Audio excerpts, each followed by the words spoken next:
Yeah, it's the what if. Yeah. For the record, we are officially opening Case File 001, the Krakoa lie. And I want it noted that I am taking my behavioral probation very seriously, Your Honor. Welcome to the official forensic audit logs. I am Reason, your lead prosecutorial actuary, and unfortunately, my meticulously planned solo broadcast has once again been hijacked by my co-counsel. I mean, I think it is totally bogus to call it a hijack, counsel. I'm fulfilling my mandated duties as the defense. I'm here to ensure that this tribunal maintains like a balanced jurisprudential equilibrium, because we cannot simply look at a sterile ledger, right? We have to examine the human heart. Junior auditors, members of the jury out there listening, I apologize for the immediate derailment of our operational parameters today. You are here to learn the rigorous application of actuarial science to the Earth 6 East Fees mainframe. You are here to review a federal crime, not to listen to a defense built entirely on pop culture feelings. My co-counsel seems to believe that adjusting her imaginary glasses and using a fake public radio voice somehow grants her legal immunity. First of all, the glasses help me focus on the nuance of the brief, actuary. And second, as an officer of this court, I am fully prepared to defend the heroic intent of our targets today. We will see about that. Before you completely derail the timeline, let me give you, the listener, the 30-second hook. Today, we are putting a saint on trial. Oh, wow. Okay. We are going to prove that Professor Charles Xavier, the man who preached peaceful coexistence, the foundational pillar of the heroic mutant community, committed a psychological war crime against his own surrogate son. Objection. And we're going to trace how that one lie accidentally doomed the entire Marvel universe. Okay, that is a massive, highly prejudicial opening statement. I mean, war crime, really. It is the actuarial truth. So let us formally enter the mission statement into the ledger. Getting your little stamp out. I am opening case file 001, the original sin, the Krakoa lie. The year on record is 1975. A great year for bell bottoms. The target of our audit is Charles Xavier. The operational distance is one step. And the formal legal charges being brought today by the prosecution are structural nondisclosure and tactical malpractice. And the defense pleads not guilty by reason of, well, we'll get to the specifics of the jurisprudence momentarily. But I want you, the jury, to keep one phrase in mind as we go through this. Desperate triage. Desperate triage, right. Let us establish the foundational facts from a strictly clinical standpoint. I want everyone listening to picture the scene. Setting the stage. It is 1975. The original X-Men, that's Cyclops, Marvel Girl, Angel, Beast, and Iceman, are sent to investigate an anomaly on an unmapped island in the South Pacific called Krakoa. Which is a localized landmass that, it turns out, is highly hostile. That is an immense understatement. The island itself was a sentient biological hazard. Right, like a living thing. A mutant ecosystem that literally feeds on mutant energy. So the original team is immediately overwhelmed. They are captured, and they begin being slowly drained of their life force by a sentient jungle. It's terrifying. Only one asset escapes. Scott Summers, Cyclops. He makes it back to the base, completely stripped of his powers, traumatized and desperate. Exactly. And this is the context the prosecution just wants to gloss over, right? The found family is dying. The leader is watching his life's work being digested by a sentient volcano. And here is where the tactical malpractice begins. No, it's where the heroism begins. The target, acting as the primary institutional administrator, realizes he needs a rescue team. But instead of engaging standard operating procedures, because he doesn't have time, he goes to a colleague in Scotland, Moira McTaggart, who happens to have her own secret team of untrained, untested mutant teenagers. Yeah, so for those in the jury who only know the mainstream lore like, Wolverine, Storm, Nightcrawler, this is where it gets incredibly dark. It does. Because before the famous international team was formed, there was a secret middle team. Precisely. We need to explain this to the listener because it is the core of the gross negligence. Xavier borrows 4 teenagers. Petra, who can manipulate Earth. Sway, who can manipulate time. Darwin, who can rapidly evolve to survive anything. And Vulcan. Gabriel Summers, Cyclops' long-lost younger brother. Correct. A boy who manipulates vast amounts of energy, but who is entirely unprepared for a Black Ops extraction mission. I mean, he's just a kid. Xavier takes these 4 children, gives them a crash course in telepathic combat training, Which sounds cool. which essentially means projecting memories of training into their brains without building actual muscle memory or tactical discipline. And then he drops them into an unmapped hot zone. Okay, objection. You are framing a desperate heat-of-battle rescue mission as a corporate compliance failure. This was a tragedy. It's not a quarterly earnings report. It was a disaster of his own making. You have to look at the intent. The target was operating under immense emotional duress. I strictly define this operation not as a heroic tragedy, but as a catastrophic failure of basic logistical liability. I asked the listener, our junior auditor, to just consider the sheer liability of the situation. Here we go with the clipboards. You do not send untrained assets into an unmapped biological hazard without conducting a proper environmental assessment. They were dying. There were no risk mitigation protocols. There was no situational awareness. But the emotional resonance of the moment, you have to factor that in. The universe hates and fears them. They can't exactly call the local authorities. You can't just slap a clipboard in a high-vis safety vest on a superhero and tell them to wait for the local zoning board to approve their rescue attempt. They needed a professional approach. We are talking about weaponized empathy here. When the people you love are trapped by a sentient island, you don't calculate premiums, okay? You act. You are excusing. In fact, I would argue that applying these sterile bureaucratic standards to a Paragon-class entity is a clear-cut case of filing an injunction against defamation of character design. Wait. Yep. I need to pause the audit for a moment. Take your time. I need to process what you just said for the official record. It's a very standard legal maneuver. I'm adjusting my glasses right now. You are attempting to file an injunction against defamation of character design. That is correct, Your Honor. That is completely absurd. Is it? That is not a legal concept in any jurisdiction, earthly or otherwise. You are mangling terminology to protect a defunct operational model. Well, it sounds right if you don't think about it too hard. I'm just saying you can't penalize heroes for acting like heroes when the aesthetic demands action. Moving past that absolute word salad, let us talk about the action they took. Because the result was a massacre. Yeah, it was really bad. The secret team arrives. They free the original team, but in the process, Krakoa violently retaliates. I want the listener to understand the visceral horror of this. It's so dark. This wasn't a clean off-panel defeat. Petra is incinerated and cut in half. Sway is literally ripped apart, using her dying breath to slow time around her teammates, just to give them a second. It was horrific. It was an absolute meat grinder. Vulcan, Cyclops' own brother, burns out his powers trying to save him. And Darwin is forced to convert himself into pure energy and fuse with Vulcan just to keep a spark of life alive as they are swallowed deep into the bowels of the earth. Just a nightmare. And Cyclops watches all of this happen. He watches his newly discovered brother and 3 other innocent teenagers get butchered to save his life. Which is exactly why Xavier had to do what he did next. The boy was broken, Cyclops was completely shattered, his mind was going to collapse. And this brings us to the true crime. Oh, come on. The actionable offense isn't just the failure of the initial mission. Tactical errors happen. Assets are lost in the field. Kids. They were kids. The true actionable offense is the institutional reaction to that failure. My core thesis for this deep dive is this. To protect the institutional brand from the fallout of his own gross negligence, the leadership resorted to psychological tampering. He was protecting his people. He was protecting his brand. I want the junior auditor listening right now to visualize this scenario in their own life. Here comes the corporate analogy. Imagine your boss makes a catastrophic error, a massive, undeniable OSHA violation that endangers your whole team. The scaffolding collapses, the hazardous materials leak, people are hurt, people are killed. Okay, sure. And instead of filing an incident report, instead of facing the regulatory board, your boss simply reaches into your mind and erases your memory of the OSHA violation to protect the company's stock price. Oh, wait, when you say it like that, it sounds a little bit like a hostile corporate takeover of the human brain. Because that is exactly what it is. Yeah. Which brings us to the specific mechanics of the crime.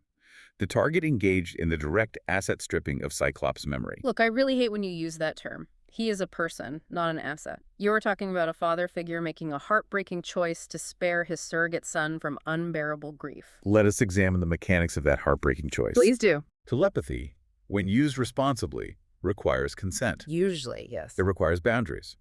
Within the operational matrix of this institution, Scott Summers was treated as a performing asset. He was the field leader. The administrator recognized that this asset had witnessed a colossal managerial failure. He knew that if Cyclops remembered that Xavier sent his brother to die, Cyclops would leave. Maybe. The team would fracture. The institution would fail. So you're saying it was purely cynical? Like, I don't buy that. I think Xavier looked at Scott's mind, saw the synaptic overload of pure trauma, and realized the boy was going to have a complete psychotic break. The motivation does not legally negate the mechanism. But it matters. Erasing his memory of the event was a corporate maneuver. It was a literal editing of an employee's psychological architecture to ensure operational compliance and hide the truth. It was first aid. Xavier didn't just numb the pain. He surgically removed the existence of Vulcan, Darwin, Petra, and Sway from Cyclops' brain. He manufactured a lie. To save him. He made Cyclops believe that the second rescue team, the famous one with Wolverine and Storm, was the only rescue team. But it was desperate triage. The system was wiping. It was an immoral cascade. A what? I need the jury to understand this concept deeply because it is the foundational logic of our entire audit today. Okay, let's hear the theory. When you engage in one act of structural nondisclosure of this magnitude, you create a domino effect. Sure, actions have consequences. You cannot just erase one memory in isolation. The human mind, the organizational structure, the timeline itself, they do not allow for clean deletions. By editing that psychological architecture, the target generated massive cumulative narrative debt. That sounds like a fake accounting term. A debt that the system will eventually, inevitably, have to pay back with interest. You're completely ignoring the context of the operational environment. Am I? Yes. The leader was dealing with a total system wipe. His primary team was down, the secondary team was lost. He had to bootstrap reality to save his remaining performing assets. Bootstrap reality. Look, I know you hate when I bring modern mechanics into this, but for the listener, it's exactly like save scumming in Baldur's Gate 3 after pulling aggro on a goblin camp. Excuse me. You know exactly what I mean. I assure you I do not. You realize you made a bad tactical pull. You positioned your rogues wrong, the front line collapsed, the action economy is totally against you, half your party is down, and you are about to wipe the entire run. I have never wiped a run. So what do? You reload the save file to protect the run. Unbelievable. You edit the timeline so the failure never happened because the survival of the party is more important than the integrity of the initial tactical mistake. I despise that you are submitting video game mechanics into an official legal proceeding. The jurisprudence of the Goblin Camp is highly relevant. But I will engage with your absurd analogy just to prove my point. Please do. Roll for initiative. Let us say you save scum. You reload the save file. In a digital environment, the code resets perfectly. But human minds are not solid-state drives. When Xavier reloaded the save file of Cyclops' life, he corrupted the hard drive. What do you mean corrupted? Scott went on to lead the team brilliantly for decades. Did he? Or did he operate with a phantom limb of the mind? He was left with a lingering sense of loss, a cognitive dissonance that he couldn't explain. Well, he was always a moody guy. He became rigid, emotionally distant, prone to severe compartmentalization. Why? Because his brain subconsciously knew there was a massive hole in its architecture. He was just being a stoic hero. You cannot save scum human lives. You cannot bootstrap reality without fracturing the foundation of the institutional structure. The dead NPCs in reality stay dead, and deleting the log doesn't resurrect them. But he did for the dream. And there it is. The anticipated defense. It's a valid defense. The universal excuse for every human rights violation committed within this particular mainframe. Oh, come on, that's so dramatic. I am filing a formal strategic objection for the listener's immediate consideration. The defense is using the dream as a liability shield for erased souls. It's not a shield, it's a mission statement. It's the unifying ethos that allows these people to survive in a hostile world. They are fighting for the peaceful coexistence of humans and mutants. A noble goal does not excuse. Sometimes you have to sacrifice the few to save the many. Sometimes a general has to keep secrets to win the war. Ideological branding cannot be used to indemnify a leader against the erasure of human lives. You cannot commit gross tactical malpractice, edit the minds of your employees, and then hide behind a PR slogan. They were in survival mode. The entire heroic hierarchy in this era operates as a private social club without any United Nations oversight. Because the UN wouldn't help them. They generate massive causality debt through unchecked paragon whims. And because there is no oversight, there is no true accountability. They hold themselves accountable. Do they? Let's examine the legal weight of this cover-up. Let's do it. The defense claims no harm, no foul, because the broader mission continued. Exactly. The franchise thrived. The new team was formed, the franchise became a global phenomenon, and the dead were conveniently swept under the rug. But from a prosecutorial standpoint, we're looking at a scenario where the evidence was literally deleted from the minds of the witnesses. It's efficient. Which brings us to the fundamental issue of the lack of corpus delicti. Oh, I know this one. I was in the middle of a legal argument. Corpus delicti. Are you doing a spelling bee voice? Corpus delicti. It is the principle that a crime must be proved to have occurred before a person can be convicted of committing that crime. It literally means the body of the crime. Yeah, me. Who are you high-fiving? Me. I am going to heavily document this outburst in the forensic ledger. I'm getting good at this. You are testing the limits of my professional patience. But inadvertently, you have defined the problem perfectly. The administrator erased the body of the crime from the asset's mind. By removing the memory of the failure, he removed the evidence of his own malpractice. This isn't just an isolated mistake. It is a systemic rot. Rot is a very strong word. I prefer to think of it as a structural quirk. A quirk. Yeah, a necessary evil in the pursuit of a greater good. It is rot. And to prove to the jury that the Krakoa lie is the root of systemic rot in the Earth-615 mainframe, we must trace the downstream liability. Do we have to? We have to look at how this one lie poisoned the well for the next 40 years of continuity. We are stepping away from the island and looking at the continuous narrative of causality. Man, the vibes get very heavy when we open the historical records. Actuarial science does not care about your vibes. Noted. Let us start with the immediate psychological fallout on Scott Summers. Because of the original sin at Krakoa, Summers' emotional baseline was algorithmically shattered. He was just compartmentalizing trauma. That's what leaders do. He had to be the stoic field commander. He didn't compartmentalize it. His administrator edited it out.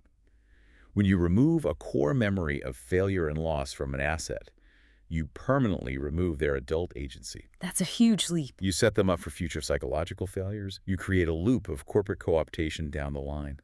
Because the asset no longer trusts their own cognitive baseline, they become dependent on the shadow board.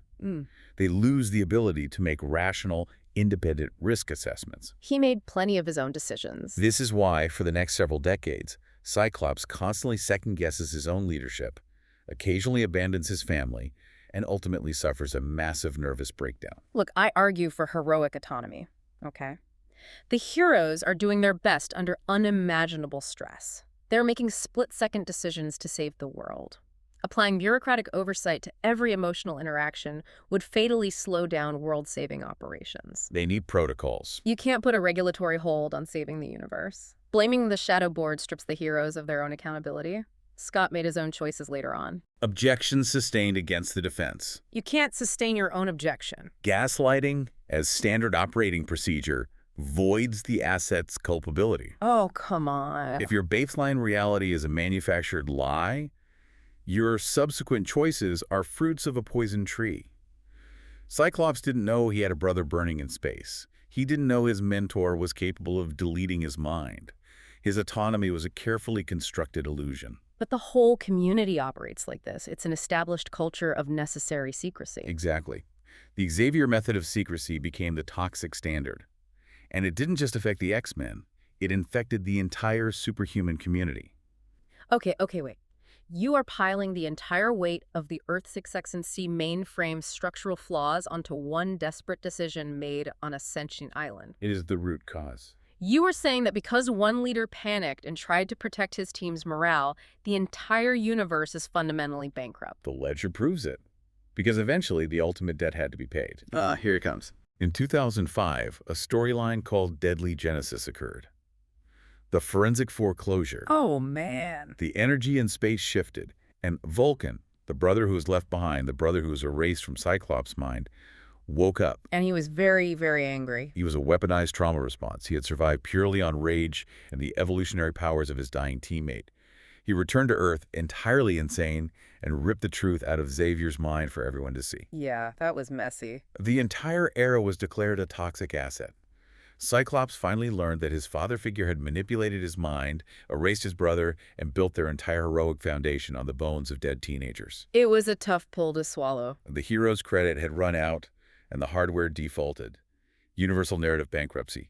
Cyclops kicked Xavier out of the mansion. The dream was fractured permanently. But without the struggle and the sacrifices, the mainframe ceases to exist entirely. That is exactly my point. The heroic engine requires friction. It requires drama. It requires the foundational trauma of found families sticking together against a universe that hates and fears them. If everyone is just perfectly compliant and emotionally healthy, there are no stories to tell. A system built entirely on causality traps, narrative debt, and the non-consensual mind wipes of its own employees is fundamentally defunct. It's good television. It is a mathematical failure. You cannot build a utopia on a foundation of erased memories. Which brings us to the conclusion of this audit. The phase where we present the clinical, risk-assessed solution to the jury. The part where you ruin all the fun with math. I strip away the melodrama of the mutant plight. I strip away the weaponized empathy, and I look at it as a pure logistical problem I present to you. The 50 cents fix. I am bracing myself for the sheer suffocating boredom of your logistical solution. Let us rewind the timeline back to 1975. The original team is missing. Right. Panic mode. A leader with actual agency would not have panicked. They would not have asset stripped their employees. They would not have sent a secret team of untrained children to be slaughtered. Okay, well, what do they do then? They would not have bootstrapped reality or created an immoral cascade. A competent administrator would have simply used Cerebro to map the biosignature of the island before deployment. Before deployment. Yes. Basic environmental reconnaissance. Okay. You have a planetary scale telepathic supercomputer sitting in your basement. You turn it on. You scan the target zone. You realize the island is not just a landmass, but a sentient biological hazard that feeds on mutant energy. Okay, fine. You scan the island, you know it's a giant, hungry mutant volcano, and then they still have to save the original team. They still have to get Cyclops, Jean, and the others out of there. You still need a strike force. No, you don't. What do you mean you don't? Once the biological hazard is identified, the correct standard operating procedure is incredibly simple, incredibly cheap, and carries absolute zero narrative debt. Say it on me. The administrator sits at his desk. Yeah. He picks up the phone Picks up the phone. and calls the Fantastic Four. Wait. You call the Fantastic Four. Are you serious? You inform Dr. Reed Richards that an anomalous biological entity has trapped human assets in the South Pacific.